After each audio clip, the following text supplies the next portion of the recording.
A very good morning, dear students. Welcome to physics classes, class 12, unit 4, electromagnetic induction and alternating current. बेटा हमने इसका जो second part है AC alternating current कल हमने last lecture में स्टार्ट किया था।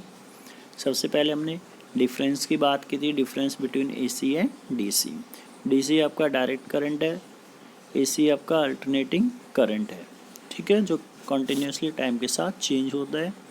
आपके पास इक्वेशन था standard I is equal to I not sine omega T और ईएमएफ था E is equal to E not sine omega T. It may be cos, sine और कोसाइन बेटा दोनों में हो सकती है, ऐसा कोई ज़रूरी नहीं कि साइन ही में ही आपको मिले, कॉस में भी आप रिप्रेजेंट कर सकते हैं। क्योंकि साइन और कोसाइन में बेटा π/2 का डिफरेंस होता है, बस दोनों ही पीरियोडिक है, एक फिक्स इंटरवल के बाद अपने आप को रिपीट करते हैं। तो सबसे पहले हमने वहाँ पे डेरिवेशन की बात की थी, average value of EMF and current.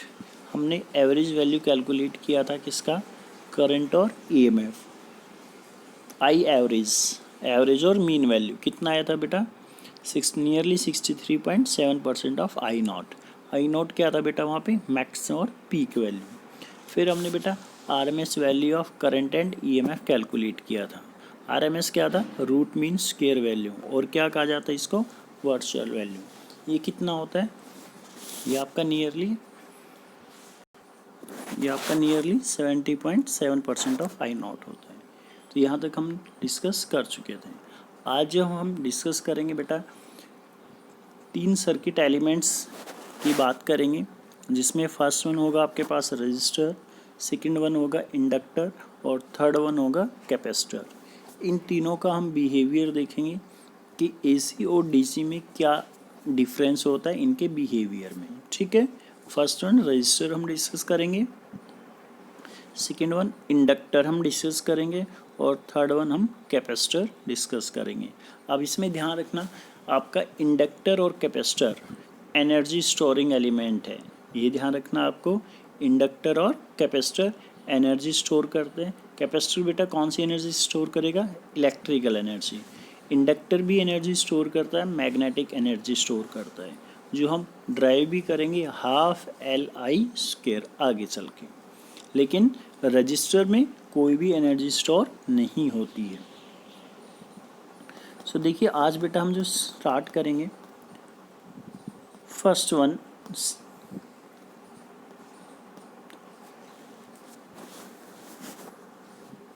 सबसे पहले आपको फेजर के बारे में पता होना चाहिए। फेजर्स क्या होते हैं, इट इज़ रोटेटिंग वेक्टर, ये एक रोटेटिंग वेक्टर होता है दैट इज़ यूज, जिसको यूज़ किया जाता है to represent the sinusoidal varying quantities. जो साइनोसॉइडल वेरिंग है मतलब जो साइन क्वांटिटीज़ है, मतलब साइन के जो फंक्शन है जो कॉन्टीन्यूसली टाइम के साथ चेंज होते हैं, उनको रिप्रेजेंट करने के काम आता है। फर्स्ट पॉइंट क्लियर है बेटा। फेजर होता क्या है, it is the rotating vector. Rotating vector होते हैं जिनको आप रोटेट कर सकते हैं, दैट इज़ यूज, जिनको यूज़ किया जाता है किसको रिप्रेजेंट करने के लिए, साइनोसॉइडल वेरिंग क्वांटिटीज़ को। क्वांटिटी में आपका करंट भी आ गया और ईएमएफ भी, उसको क्या कहा जाता है बेटा, फेजर कहा जाता है। 1 मार्क क्वेश्चन पूछ सकता है, ये ध्यान रखना। सो फर्स्ट पॉइंट क्लियर है, it is the rotating vector that is used to represent the sinusoidal varying quantities. Phasor diagram, अब फेजर पता लग गया, अब हम बात किसी करेंगे बेटा phasor diagram. It is the graphical relation between the voltage phasor and current phasor. Basically phasor diagram से हम रिप्रेजेंट करेंगे किसको, वोल्टेज फेजर को और करंट फेजर को। पॉइंट क्लियर है, एक ग्राफ के ऊपर हम रिप्रेजेंट करेंगे। सो सबसे पहले आपको यहाँ डिस्कस करना है एसी थ्रू प्योर रजिस्टर और प्योर रजिस्टिव सर्किट। मतलब सिर्फ आपके पास एक रजिस्टर है और उस रजिस्टर को किसी एसी सर्किट में लगा रखा है, तो उसका बिहेवियर यहाँ पे हमें स्टडी करना है। तो क्या क्या बोल सकते हैं इसको हम, एसी थ्रू प्योर रजिस्टर और प्योर रजिस्टिव सर्किट, और जो प्योर रजिस्टिव सर्किट होता है उसको नॉन इंडक्टिव सर्किट भी कहा जाता है। पॉइंट क्लियर है। देखिए बेटा, ये आपके पास एक रजिस्टर है आर, और इसको कनेक्ट किया कंडक्टिंग वायर की हेल्प से, किससे, एसी सोर्स से। अब ये ध्यान रखना, ये सिंबल है, किसका सिंबल है बेटा, एसी सोर्स का। कहीं पर भी ये सिंबल आपको मिल जाए तो इसका मतलब आज समझ जाना कैसा सोर्स लगा हुआ है, एसी सोर्स लगा हुआ है। सो एसी सोर्स से ईएमएफ हम किससे रिप्रेजेंट करेंगे बेटा, स्टैंडर्ड इक्वेशन याद करो, क्या बताया था, E equal to E not sine omega T.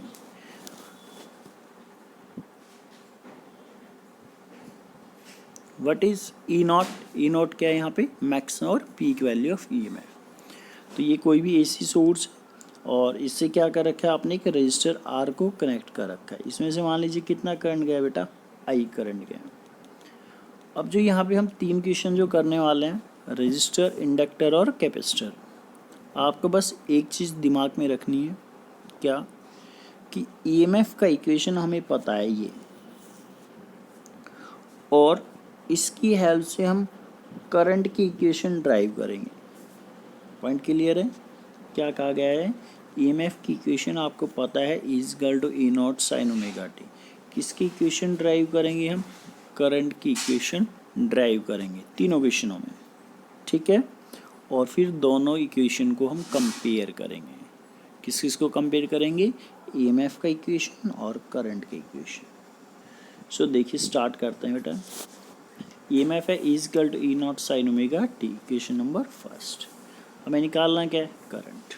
Ohms law के according EMF is equal to क्या होता है बेटा, I R. I is equal to कितना हो गया बेटा, ई बाई आर, ठीक है।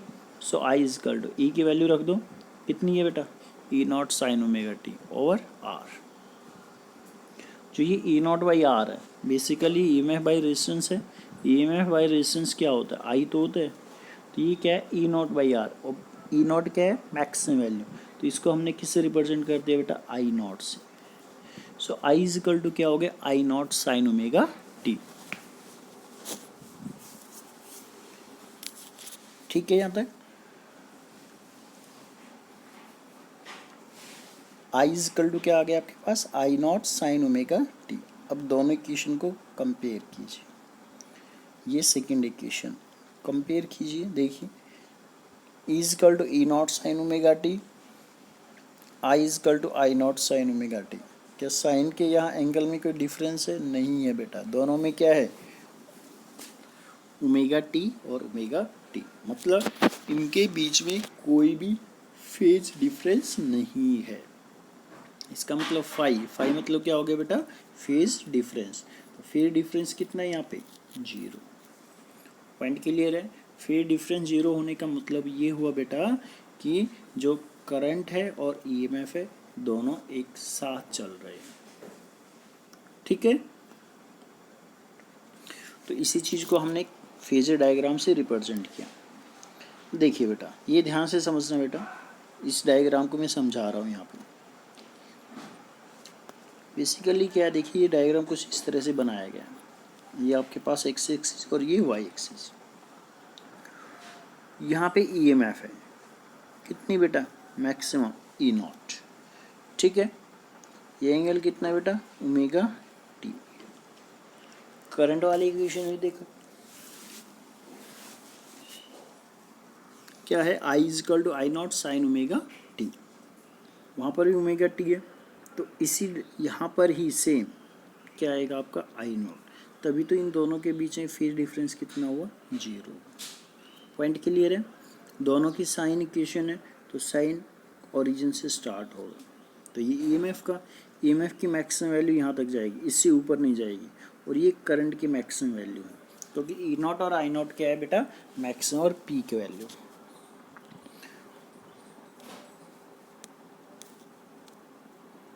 तो इसी चीज़ को देखो बेटा कैसे दिखाया गया है, ध्यान से समझना। यहाँ पे क्या ले लिया बेटा, ई नॉट। ई नॉट क्या है, मैक्सिमम वैल्यू ऑफ ईएमएफ, ये रहा यहाँ पर। तो ईएमएफ की वैल्यू इससे ऊपर नहीं गई, उससे नीचे मतलब उस वहीं पर ही, लेकिन उससे मैग्नीट्यूड थोड़ा कम, किसका, I not, maximum value of current. Current इससे ऊपर नहीं जाएगा। देख लीजिए दोनों, के बीच में फेज डिफरेंस कितना है, 0। ये एंगल कितना है बेटा, ओमेगा टी।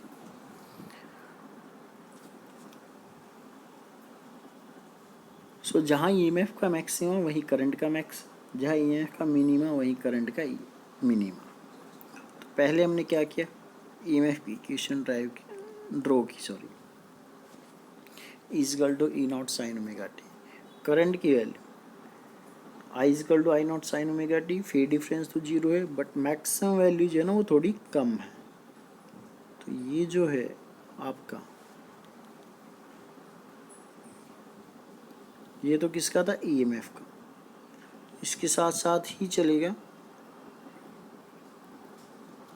बट इसकी मैक्सिमम वैल्यू थोड़ी कम हो जाएगी। तो ये आपको ग्राफ में दिख भी रहा होगा, ईएमएफ की मैक्सिमम वैल्यू थोड़ी ज़्यादा है, करंट की मैक्सिमम वैल्यू थोड़ी कम है। बाकी जहाँ ईएमएफ का मैक्सिमम वहीं करंट का मैक्सिमम, और जहाँ ईएमएफ का मिनिमम वहाँ करंट का मिनिमम। ठीक है, तो यहाँ पे फेज डिफरेंस कितना होता है बेटा, 0 होता है। ठीक है, प्योर रेजिस्टिव सर्किट अगर है आपके पास, मतलब सर्किट में आपने अगर रजिस्टर लगा रखा है तो उसका बिहेवियर चेंज नहीं होता है, उसको एसी में यूज़ कीजिए आप चाहे डीसी में यूज़। कंक्लूजन क्लियर है, the behaviour of resistor does not changes, either it is connected in AC और डीसी। सेकेंड है आपके पास AC through pure inductor, non resistive circuit भी बोल देते हैं। इंडक्टर लगा दिया आपने, तो बेटा ये इंडक्टर है, इसका कोफिशिएंट ऑफ सेल्फ इंडक्टेंस कितना है, L, और यहाँ क्या कनेक्ट है, AC source, is equal to E not sine omega T. ये चीज़ मैंने पहले ही बताई थी, क्या ईएमएफ का इक्वेशन आपके पास होगा, आपको करंट की इक्वेशन ड्राइव करनी है। सो ईएमएफ का इक्वेशन है बेटा, is equal to E not sine omega T first. अब बताइए, क्या इस इंडक्टर में इंड्यूस्ड ईएमएफ होगा, बिल्कुल होगा, क्योंकि जैसे इसमें करंट फ्लो करेगा तो यहाँ पे तो चेंज होता है नहीं कंटिन्यूसली टाइम के साथ, तो चेंजिंग करंट है तो मतलब चेंज इन मैग्नेटिक फ्लक्स है। तो ईएमएफ इंड्यूस कितना होता है, is equal to L into D I by D T. Self induction में पढ़ाया था, याद हो तो, is equal to L into D I by D T. हमें क्या चाहिए, current, so D I is equal to कितना हो गया, ई इंटू डी टी और L. So D I is equal to E D T और L की value हमने रख दी कितनी, E not sine omega T और एल इंटू डी टी। लेकिन हमें तो टोटल करंट चाहिए, टोटल करंट के लिए क्या करना पड़ेगा बेटा, इसको integrate. So integration D I integration A not by L into sine omega T D T. A not constant, L constant बाहर, साइन का इंटीग्रेशन होता है माइनस, तो ये माइनस आगे लगा दिया, कॉस ओमेगा टी और ओमेगा, नीचे ओमेगा क्यों आया बेटा, एंगल का डिफ्रेंशिएशन नीचे लिखा जाता है। So I is equal to हो गया माइनस ई नॉट और omega L cos omega T. ठीक है, अब बड़े ध्यान से समझना, आपको पता है करंट इज इक्वल टू होता है EMF by R, general according to Ohm's law. तो यहाँ पे क्या है, ई नॉट है ऊपर, नीचे क्या है बेटा, ओमेगा एल, नीचे क्या है, ओमेगा एल, जो किसका काम करेगा, रजिस्टर का काम करेगा। पॉइंट क्लियर है। तो जो ये ओमेगा इंटू एल है ना, इसको हम क्या बोलते हैं बेटा, एक्स एल बोलते हैं। एक्स एल का मतलब क्या है बेटा, inductive reactance. Inductive reactance, inductive reactance का मतलब है resistance offered by the inductor. Inductive reactance का मतलब क्या है बेटा, resistance offered by the inductor. क्यों, क्योंकि I is equal to E by R होते हैं, तो ये जस्ट लाइक आपका आर का ही तो रोल प्ले कर रहा है। हम रजिस्टर लगा रखा है तो हम इसको रेजिस्टेंस बोल देते हैं, लेकिन जब हम इसको इंडक्टर यूज़ करेंगे तो इसका एक अलग से हमें नाम रखना पड़ेगा। तो इसका हमने नाम क्या रखा, inductive reactance. It means it is the resistance offered by the inductor. So X L का फॉर्मूला क्या आ गया, अब ये बहुत इंपॉर्टेंट है।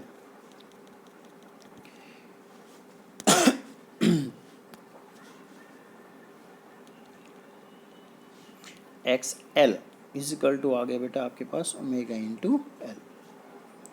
पॉइंट क्लियर है। ओमेगा क्या यहाँ पे, एंगुलर फ्रीक्वेंसी, और एल क्या है, coefficient of self inductance. L अलग चीज है, एक्स एल अलग चीज है, ये भी ध्यान देना है। एक्स एल को तो क्या बोलते हैं, inductive reactance, resistance offered by the inductor.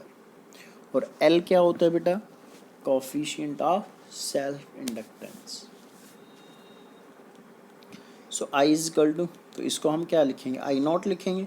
So I is equal to minus I not cos omega T. लेकिन ये किस में, कॉस में है, तो इसको किस में कन्वर्ट करना पड़ेगा, साइन में, क्योंकि पहली इक्वेशन क्या है हमारी, साइन में, क्योंकि is equal to E not sine omega T, तभी तो कंपेयर कर पाओगे। तो कॉस को हम साइन में आसानी से कन्वर्ट कर सकते हैं। आई इज इक्वल टू है आपके पास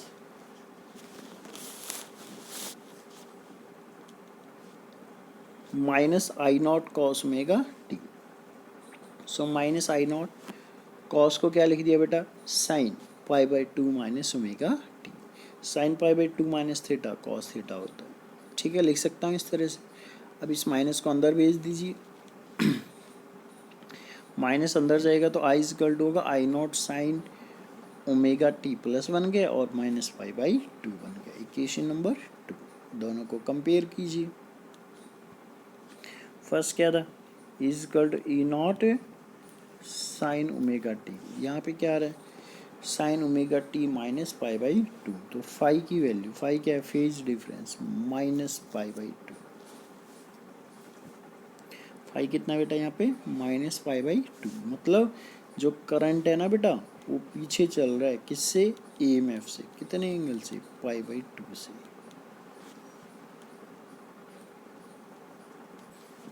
क्लियर है बेटा। तो यहाँ पे फेज डिफरेंस कितना है बेटा, phi equal to minus pi by two. Minus बता रहा है कि करंट पीछे है, और कितने एंगल से पीछे है, पाई बाई टू से, और किससे पीछे है, ईएमएफ से।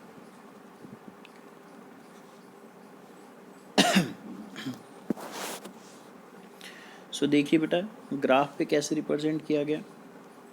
यहाँ पे क्या लिया, EMF, maximum value E not.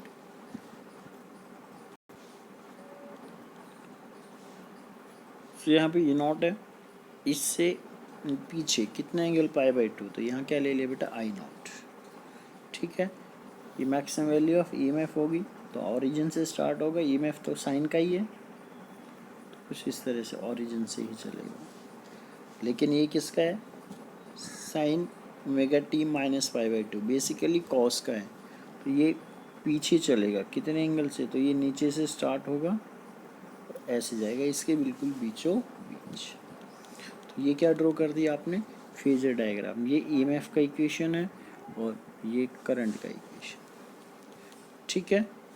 Important term क्या निकल के है, XL, XL is equal to omega into L, जिसको क्या बोलते हैं, इंडक्टिव रिएक्टेंस, जो कि होता क्या है बेटा, resistance offered by the inductor. XL depend कर रहा है ओमेगा पे और एक्सएल डिपेंड कर रहा है एल पे। तो ओमेगा चेंज करेंगे तो एक्सएल चेंज होगा। तो इसका ग्राफ ड्रॉ करा सकते, बहुत बार आता है ये क्वेश्चन। फ्रीक्वेंसी के साथ एक्सएल कैसा आएगा बेटा, स्ट्रेट लाइन, क्योंकि डायरेक्टली प्रोपोर्शनल है। कर दोगे। अगर आपसे यहाँ से एल निकलवाए, क्योंकि XL is equal to omega into L है ना, एल इज इक्वल टू कितना हो गया, एक्सएल बाई ओमेगा। तो क्या निकाल देना बेटा, स्लोप निकाल देना। क्या होगा, क्वेश्चन में क्या देंगे आपको, ग्राफ देंगे, किस किस के बीच में, फ्रीक्वेंसी और एक्सएल के बीच में। आपको भी पता है कैसा आएगा, स्ट्रेट लाइन। इसका स्लोप क्या देगा आपको, एल देगा। स्लोप काफ़ी बार पढ़ा रखे हैं, दो तरीके, या तो change in Y axis to the change in X axis, या फिर टेंजेंट थीटा। न्यूमेरिकल पूछते कई बार ये ग्राफ भी ड्रॉ कराते, बहुत ही इम्पोर्टेंट है। कर दोगे बेटा।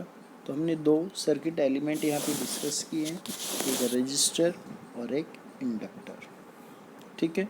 रजिस्टर का बिहेवियर चेंज नहीं होता है, चाहे एसी में लगाए चाहे आप डीसी में, बट इंडक्टर का बिहेवियर चेंज होता है, क्योंकि एक्सएल इज इक्वल टू क्या है, ओमेगा इंटू एल। डीसी का फ्रीक्वेंसी कितना होगा, ओमेगा 0, एक्स एल कितना आएगा 0। मतलब डीसी को अलाउ करता है, कोई भी रेजिस्टेंस ऑफर नहीं करता इंडक्टर। क्या होता है, इंडक्टर डीसी के लिए कितना रेजिस्टेंस ऑफर करेगा 0। मतलब डीसी को अलाउ करता है, रेजिस्टेंस 0 ऑफर करता है। बट एसी में जैसे जैसे फ्रीक्वेंसी बढ़ाएंगे तो रेजिस्टेंस भी बढ़ेगा। तो एसी के लिए रेजिस्टेंस ऑफर करता है, डीसी के लिए नहीं। इसलिए हम कहते हैं कि इसका बिहेवियर चेंज होता है। एसी में अलग बिहेवियर होगा, डीसी में अलग, बट रेजिस्टेंस के केस में ऐसा नहीं होता है। ग्राफ का ध्यान रख लोगे, एक्सेल का ध्यान रख लो। एक्सेल बहुत इंपॉर्टेंट है, नया टर्म आ गया। एक्सेल इज इक्वल टू क्या है बेटा, omega into L. Directly omega के है, ठीक है। तो ओमेगा और एक्सेल का ग्राफ अगर पूछे तो स्ट्रेट लाइन आएगा, और एल कैलकुलेट कराए तो क्या निकाल देना बेटा, इसका स्लोप निकाल देना।